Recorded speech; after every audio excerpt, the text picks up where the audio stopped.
Recent fighting in South Sudan's northern unity state has displaced 100,000 people since the beginning of May, according to the UN's humanitarian coordinator in the troubled country.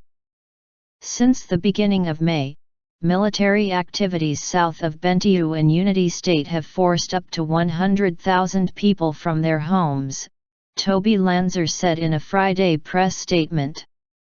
Civilians living in the areas of and around Guit, Ngop and Nhialdu have been particularly struck by violence and, in an attempt to avoid it, have fled, he added. South Sudan is about 16 months into a political crisis that President Salva Kiir has been quick to portray as a coup attempt by his sacked vice president, Riek Machar. Tens of thousands of people have died and 2 million have been displaced internally or have fled to neighboring states. What's more, the UN estimates that some 2.5 million people are now at risk of starvation. Lanzer said the latest displacements come at the peak of the traditional planting season, when people need to be able to move freely and safely to tend to their crops.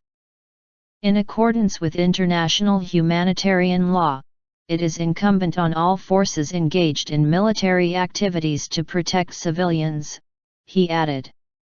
People should never be harmed, and certainly not targeted or forced to flee their homes.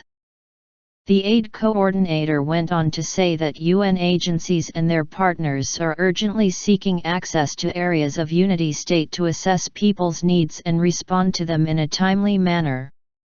Lanzer added, I call on state and non-state armed actors alike to take all measures to prevent civilians from being hurt or displaced and to facilitate fully the work of aid agencies responding to the needs of populations based on the principles of humanity, impartiality, and neutrality.